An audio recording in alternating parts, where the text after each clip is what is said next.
আপনি dust allergy, food allergy, চাকা চাকা অ্যালার্জি, চুলকানি অ্যালার্জি, দাউদজনিত অ্যালার্জির সমস্যার কারণে আপনি লোক সমাজে যেতে পারছেন না। আপনি কি সম্পূর্ণ প্রাকৃতিক উপায়ে অ্যালার্জির স্থায়ী সমাধান খুঁজছেন? তাহলে আজকের ভিডিওটা আপনার জন্য অত্যন্ত গুরুত্বপূর্ণ। প্রিয় ভাইরা, অ্যালার্জি কি? অ্যালার্জি হচ্ছে মানুষের শরীরের এক ধরনের ক্ষতিকারক জীবাণু।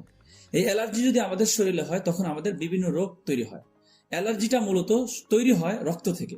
রক্তে যদি একবার অ্যালার্জি হয়ে যায় তখন আপনার জীবনটাই শেষ হয়ে যেতে পারে। রক্তের মধ্যে যে ক্ষতিকারক জীবাণু, এগুলো আমাদের শরীরের বিভিন্ন অর্গান নষ্ট করে দেয়, যার ফলে আমরা বিভিন্ন রোগে আক্রান্ত হই। আমাদের ত্বকগুলো নষ্ট হয়ে যায়, ঘাও পসরা হয়ে যায়, চুলকানি হয়ে যায়, দাউদ, একজিমা, সোরিয়াসিসের মতন মারাত্মক রোগ তৈরি হয়ে যায়। তাই আমরা দীর্ঘদিন ধরে অ্যালার্জির ওষুধ খাই। বিভিন্ন কেমিক্যাল ওষুধ খেয়ে ফার্মেসিতে গিয়ে আমরা অ্যালার্জির ওষুধের কথা বলি, যেগুলো আমাদের জন্য অত্যন্ত ক্ষতিকর, যেটা আমাদের ইফেক্ট করতে পারে। আমাদের কিডনি ড্যামেজ হয়ে যেতে পারে, হার্ট ব্লক হয়ে যেতে পারে, লাংসের উপরে ক্ষতিগ্রস্ত হতে পারে। তাই আমরা অনেকেই না জেনে বিভিন্ন কেমিক্যাল ওষুধ খেয়ে আমাদের জীবনকে নষ্ট করে দিচ্ছি।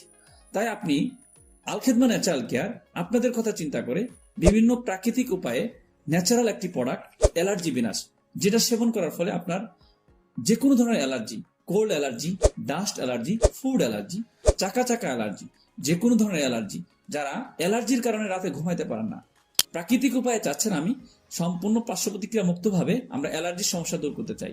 তাই আল খেদমা ন্যাচারাল এই অ্যালার্জি বিনাশটা, যেটা সেবন করার ফলে আপনার প্রাকৃতিক উপায়ে স্থায়ীভাবে অ্যালার্জির সমস্যাগুলো দূর হবে। যেটা তৈরি করা হয়েছে রেউচিনি, কালো কাসন্দি, তেওরিমুল, মন্ডারি ফুল সহ মোট 25টা ভেষজ উপাদান দিয়ে, যেটা মানুষের অ্যালার্জি দূর করার জন্য অত্যন্ত কার্যকর।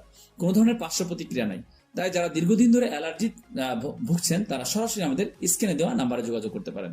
আসসালামু আলাইকুম ওয়া রাহমাতুল্লাহি ওয়া বারাকাতুহু।